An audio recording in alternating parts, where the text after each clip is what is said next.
This is Raising Rebels, a practical playbook for dads who just want to get better, who strive to have resilient and respectful kids in a chaotic world.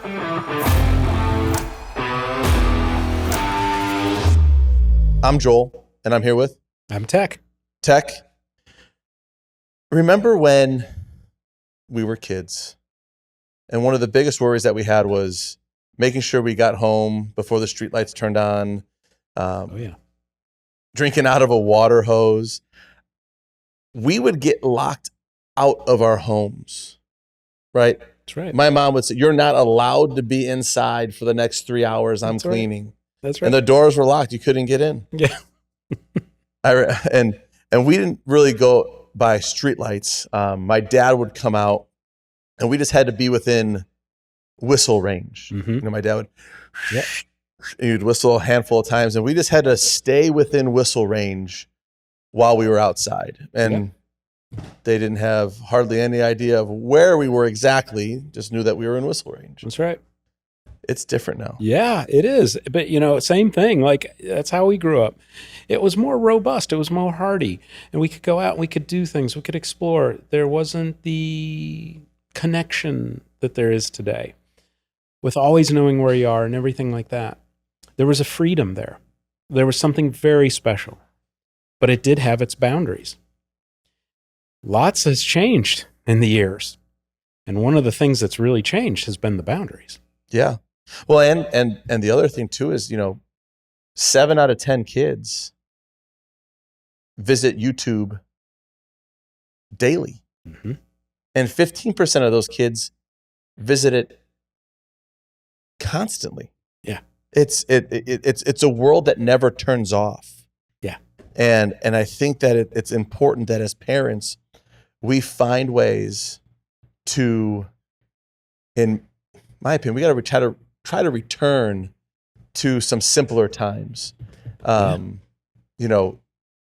playing, getting hurt, getting dirty, and not being so constantly monitored. Right. I think that's been a big shift in the last, 10 to 15 years. Yeah, it's been a huge shift. And, this is a big thing that is studied, researched, well written about in all kinds of modern books and journal articles and whatnot. But we are dealing with a generation that is overly stressed, overly anxious, overly medicated.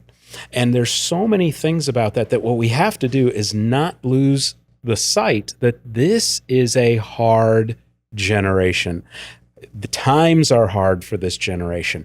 And when we sit there and go, hey, that's what it wasn't like when we grew up, and we kind of make light and we put this rosy filter on what it was like, we have to understand what they're going to. And the two worlds will meet somehow. And so we want to share some ideas, some tips, some techniques that will make that time of maybe that your childhood and what you wish for your kids that isn't going on now, but that you understand a little bit more about what is going on with them. And how can those two worlds unite? And how can we come together and be good parents in a time that is a really challenging time for these young adolescents now? Yeah, and even younger. There's kids that I know who are very young who have phones and they're connecting to that technology early. And I think that it's important that we recognize the implications that it has. Playgrounds sit empty while group chats are buzzing into the night and taking sleep away from our kids, creating anxiety or frustration or whatever that emotion might be that's happening in that chat. And let's be real too. Social media is just as social as gentlemen clubs are gentlemanly. I love that. Scary, but yes. Yes. I mean, it's true. Like these platforms are labeled social media, but there's not a ton of real life social interaction happening. Yeah. It's all superficial. Yeah. And it's all behind a screen. There's no eye contact. There's no tone. There's no body language. I mean, that's right.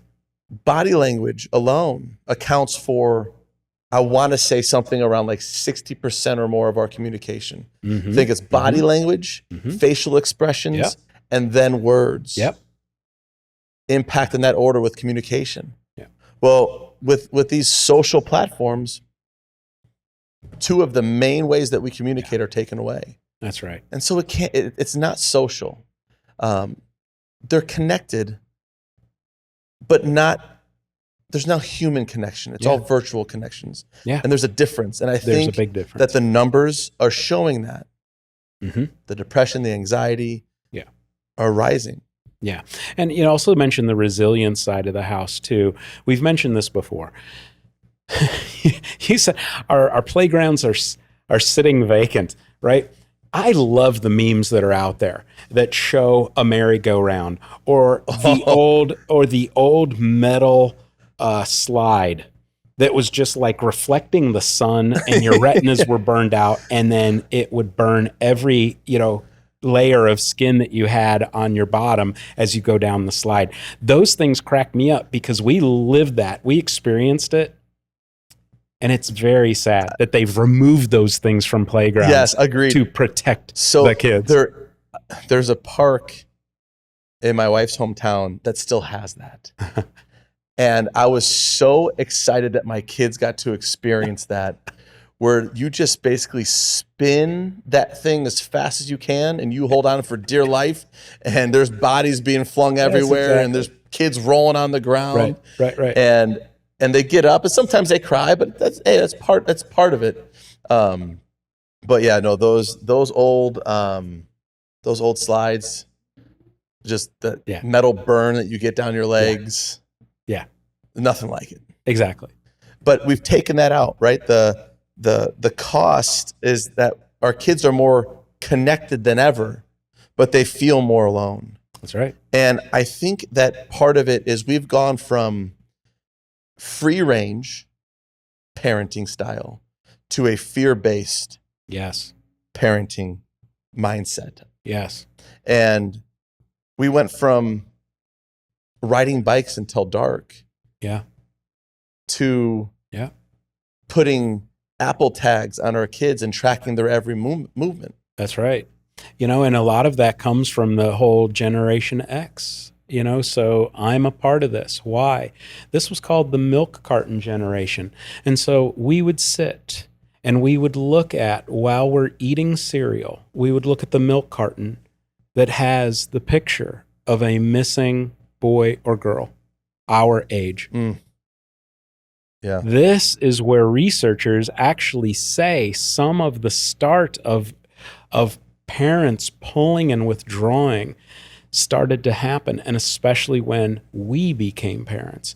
And this is a thing that's happening. Yes, we can say Gen X is like the tough generation and all, but when we became parents, we were kind of like, we don't want you to do that or that or that. And then it just begot and begot and begot to where we're starting to hear those terms: helicopter parents, lawnmower parents, snowplow parents, all that stuff.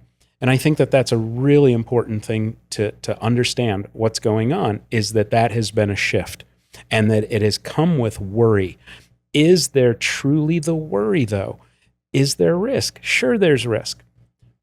But what has happened in our society as parents to then be so risk adverse? That's a huge change that's happened within 3 decades. I think a lot of that has to do with social media. We're constantly bombarded with fear-based headlines and articles and different things that are happening around the world. When in the 80s and 90s, you didn't know anything was happening until you sat down and if you watched the nightly news. Yeah. Other than that, it was just play. Yeah, but here's the other thing. Walter Cronkite would not dramatize the news. With his low tenor voice, he would just tell you what the news was, right? Not today. Right. Today, you've got so many news networks and private and cableization and all that stuff that are vying for you to pick them for their viewership. And all they're doing is over-sensualizing and dramatizing and making it worse and worse. And they're feeding into the fear that actually is a human thing, that we can't get enough of. And it's given the perception that the world is more dangerous now than it ever has been, when in Exactly. fact, the opposite is true. Yeah. Right? In Phil Hyatt's book, The Anxious Generation, he quotes the research that says, according to the data, we are living in one of the safest times of our country's existence. Yeah. Yeah. But you would never guess that based on what you see on your phone. Exactly. It's all fear. And so who wants to protect people more than anyone? Okay, yeah, you've got law enforcement, military, things like that. It's the parents. Parents. The parents are the ones that are sitting here with the greatest thing to lose, their children. And so we, by seeing all the media, we want to do everything in our power to protect. And unfortunately, when you're not equipped to know how to mitigate risk and to pull down the risk, and you're over-centralized by what can go wrong, what happens then? Now, you get rid of the risk entirely by not allowing the activity to happen. Yeah. I don't know kids that are in packs on bicycles roaming neighborhoods until the streetlights. I don't even know people that are doing that. Free play, I think, is an essential part of developing as a child. Yeah. Kids should be doing things that make adults go, yeah. Ah, man, I remember this video. We'll have Adam cue it up at some point. There's this video of these parents are sitting around this campfire or sitting around somewhere talking, and all of a sudden you hear, "Whoa!" And there's this kid coming down this hill in like an old, you know, what were the wagons called? The red wagons. Oh, like red fly. What are they called? Oh, yeah. Radio fly.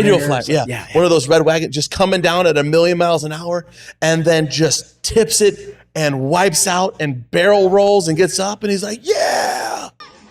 Oh, God. Jason! Yeah! Man, that's different. Exactly. Kids should be doing things that make adults go, yeah. Okay.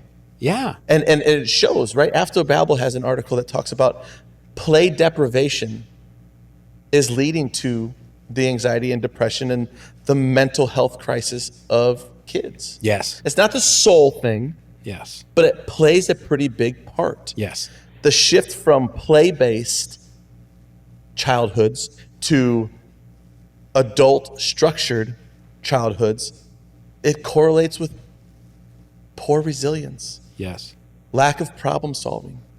Kids should be out there just playing, getting into arguments, figuring things out. I was just watching yesterday, it was actually really cool. Kids were out there in the cul-de-sac running around playing laser tag. And I'm in the garage, cleaning and organizing things, and I can hear them playing, and I could hear them arguing. I could hear them figuring things out. Yeah. I can hear them standing up for themselves. Yeah. I could hear them leading each other and pointing.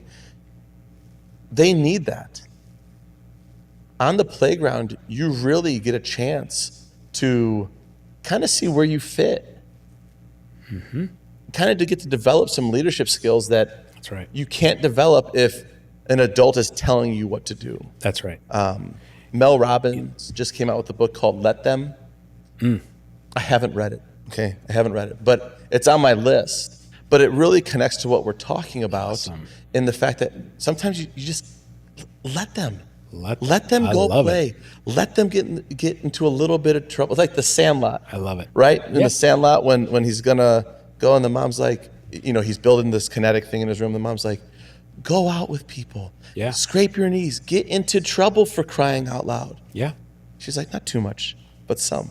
Exactly. And when we are able to go to places where we have family, like we're up in Michigan this summer, and it's just really cool to let my kids go with their older cousins on like a side-by-side ride. That's right. Right? No adult oversight, just kids being kids. Yeah. And I think that, it's an important part of development. It's something that we have to evaluate as parents. Are we getting involved too much? Yeah. And this stymies growth. It absolutely stymies growth. And I mean that in every aspect of growth.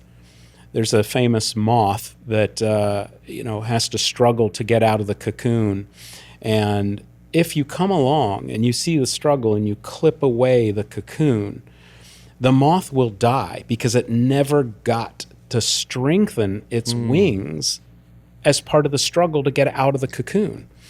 And when you look at it like that, this is what's going on with our kids now in many respects. We're both into the outdoors. I do the same thing. Whenever we're out and in foreign area, like we're water people, right? Yeah. My whole family's water people. So when we go to the mountains and it's time to leave the cabin, we say, go have fun, explore. We'll see you in an hour or two. And what happens? They literally have to figure it out. And then when you throw something out there like, watch out for the snakes.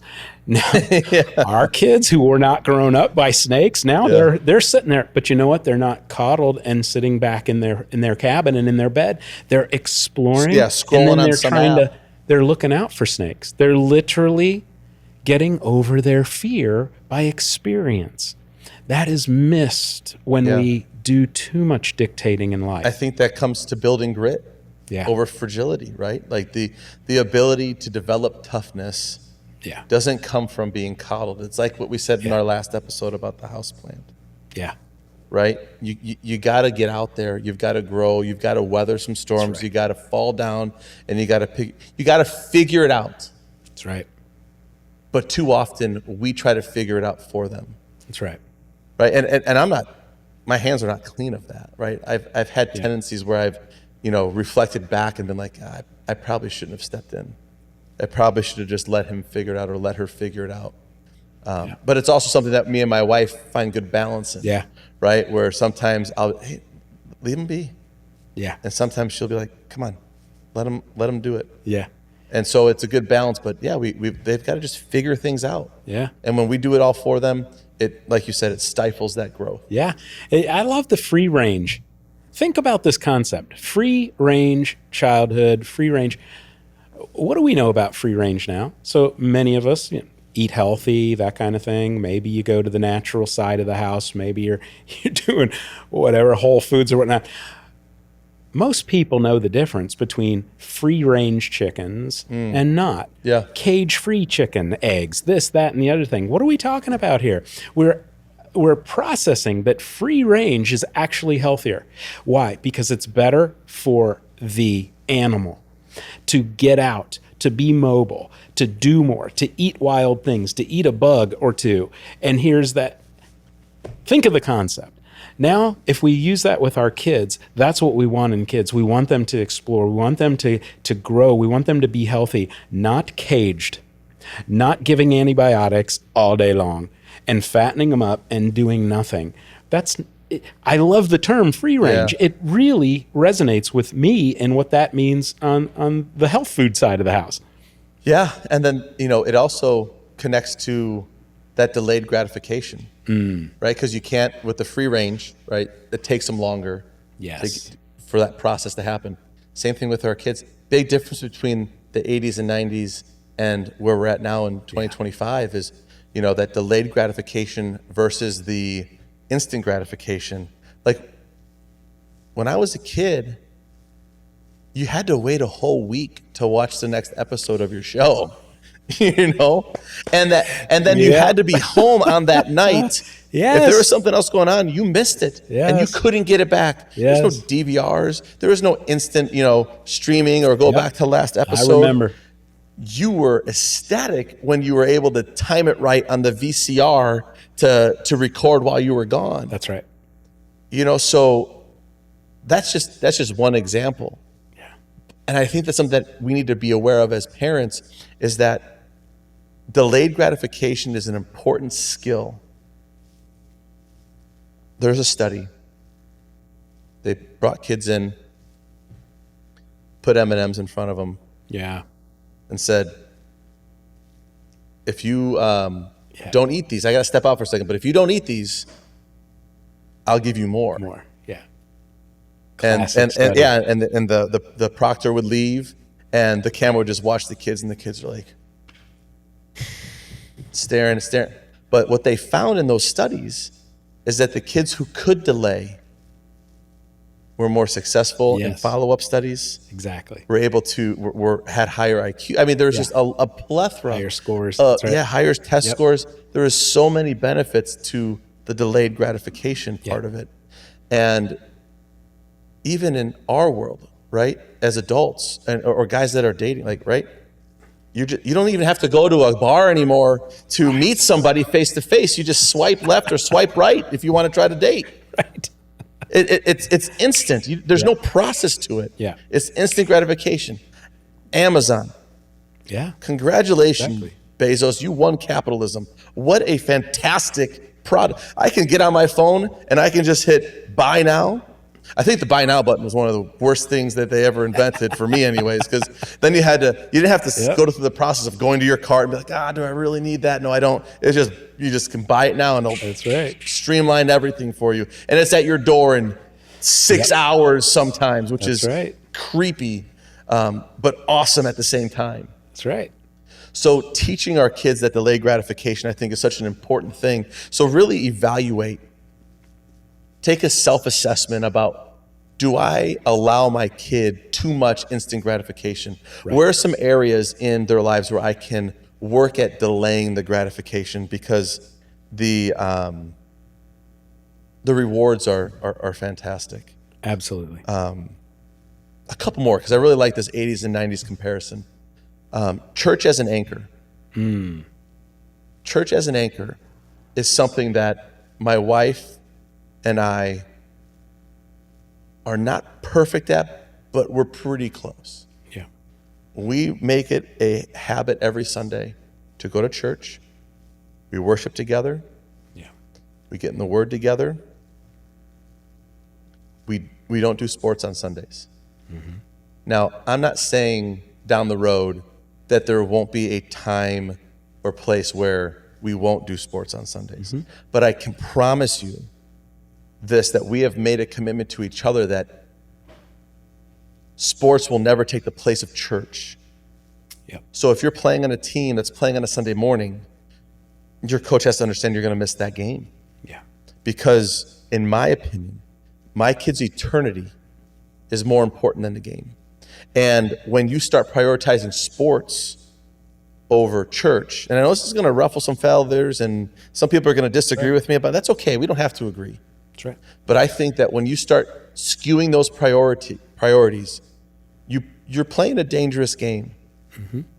And always want to make sure that our faith and our commitment to that comes before sports. I love that. And it's so vital and it's so important.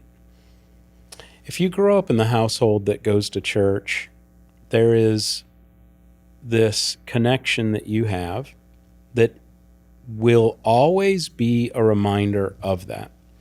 So when individuals go away to college and maybe they give up their faith or whatnot, they can't help but remember the times growing up. But the chances are, the more that church plays a role, the more that the community of church interacts with each other, the healthier the nurturing of the values that go along with your beliefs come to be in the household. And it doesn't have to be just every Sunday, of course. It then weaves into conversation over the dinner table. It weaves into the rest of life. Yeah. But that right there, what you're saying, is a very finite thing. Church is on Sundays. If we're going to prioritize, it means we have to prioritize that Sunday. You know, that it does make sense. And it shows then that you are a man of a value that is not to be compromised. That, yeah, there's times we're sick and we're going to watch it on TV because we're legitimately too sick to go out to church or something. But when we watch it on TV, it shows the value that we're not willing to miss it. And I think that resonates so much, and children will respect that in parents, even if they don't like it every Sunday and have to get dressed up or whatever. Yeah. But they will ultimately wind up respecting it and valuing it. Yeah, and I think we got to keep things in perspective that the chances of our kids, and I'm not saying this to say don't go for your dreams, don't support them in their endeavors, but we also have to realize that the chances of our kids making a career living out of playing professional sports is less than 1%. the chances of them standing before Jesus one day is 100%. 100%. So where are we putting our priorities? I want to put it in the 100% one that I know is going to happen. That's awesome. And I'm not saying that if my kids wanted to pursue sports collegiately or professionally, that I wouldn't support them or wouldn't provide them with the training. Right. So if you're thinking that, like, stop, because I'm not that guy either. Right. But I also want to make sure that, our priorities are our priorities, and there's really no compromise. I love Because that. once you start compromising a little, it's a slippery slope, and it's easy to compromise more. I love that. And, it segues into that dinner table conversation. I think the dinner table is one of the most important of the rituals we have in our household. Mm-hmm. And that was something that my wife and I both had agreed to. I did not grow up with that. Yeah. I was TV dinners in front of a TV set, right? And if it was convenient, Mom was with me. And to have a family unit get together and break bread around the table and talk and get to know each other, I think that is one of the most important things we can do as parents and as fathers, to lead that time around the dinner table and keep it preserved and special. It's harder and harder. That's another difference between 80s and 90s. Parents are working more. Yeah. Moms are working more. Yeah. Sports schedules are taking over. And that core time is being fractured by things. That's right. So I would challenge the dads to try to prioritize dinner. And I, down the road, I can feel that being an entirely podcast episode on its own, because there's so much value in that. Exactly. But as a starting point, I would try to start looking at that and auditing, what you're doing as a family. And if you got to push it later, you push it later. I was listening to a podcast, I can't remember what it was, but her and her husband said, hey, listen, if we got kids' sports schedules and games and they're not getting home till 8:30 at night, we have dinner at 9. There you go. We have dinner at 9, and we have some snacks before then, to keep everybody, nourished. But we eat dinner at 9 p.m. Yeah. On these days, because it's that important. I would agree it's that important. And when we start to unravel that, it shows other things get the priority over the family. And guess what? That's where our culture is going. Our culture doesn't care about the family unit like it used to. And so it's very easy to give in to that. Again, be a rebel. Stand up for what is a good value. Yeah. Yeah. And then the other thing, the last one that we'll talk about today, 80s parenting versus 90s parenting, 80s and 90s parenting versus today, is get outside. Get outside. For crying out loud. Turn the TV off. Make your kids get outside. Join them. Go for walks. Go to parks. Yes. There's outdoor play, lifts mood, lowers stresses, improves focus, builds resilience in kids. It's so important to get them outside. We camp, right? We camp, and so we got a small little RV, and we're blessed to be able to get that in 2020. And I didn't grow up camping. My wife did. So something that she kind of, and I absolutely love it. Getting outside, going for bike rides in the woods, letting the kids go explore the campgrounds that were around, stopping at different spots, stopping in Gatlinburg in the mountains, going to caves in Kentucky, going to springs in North Florida, going to the, Florida Keys. Awesome. There's so much value in it. And you don't have to have an RV to do it. That's right. You don't have to have an RV.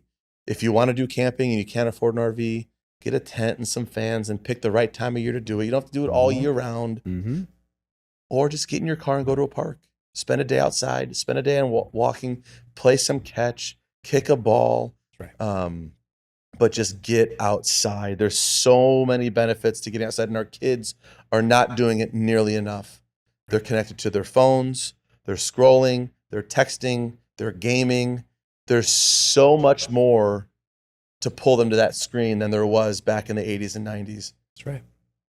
100%. The video games are so realistic. Yeah. I was talking to my friend the other day. I have one of those old school gaming systems that has like all the regular Nintendo and Super Nintendo stuff. Yeah. And we were playing the Mario Kart one time at his house, and he said his kids still talk about that. And they also put like, yeah, it's so pixelated. Like, how do you even play those games? I can't even see what's going on there.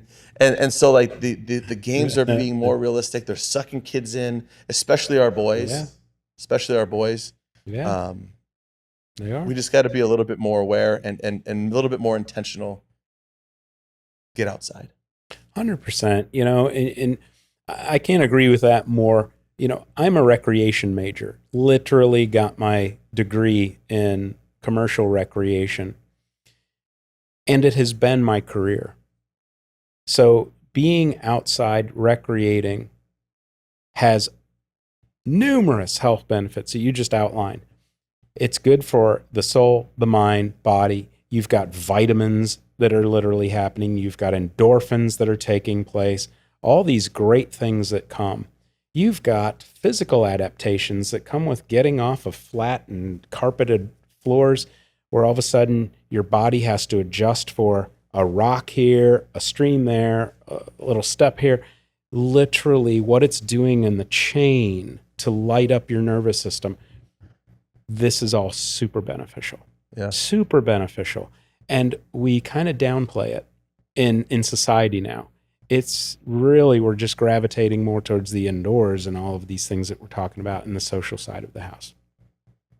What it can do for you in confidence to be able to get out and be out in nature, to smell, to see, to hear, to literally use all of the senses when outside, that cannot be replicated or duplicated in any other way other than getting out there.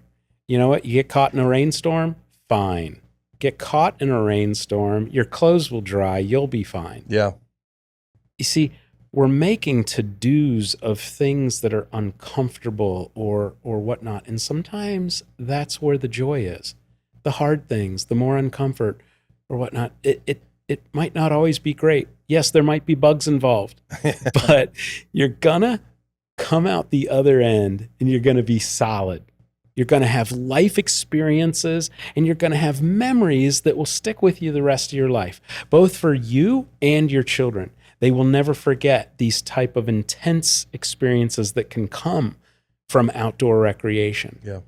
And that just cannot be duplicated. No one's going to remember the last game, video game they won or lost, right? It's not that. It is life experiences. And I love that you said outdoors. Outdoors is the key. Yeah. So that's my challenge. That's our challenge to our dads out there right now. Of the things that we talked about, right? What can you do? What can you improve? What can you add? What can you change? What can you adjust to give your kids a little bit more freedom, to get them outside a little bit more, to let them be and get hurt, put the Band-Aid on and send them right back out. So that's my challenge to you guys. Look at, audit, assess, whatever word you want to use in there.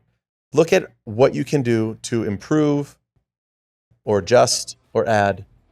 Like every week, we want to add value to you. Like, share this episode with other men, other dads, so that we can impact more families, keep growing, keep leading, keep raising rebels. We're out.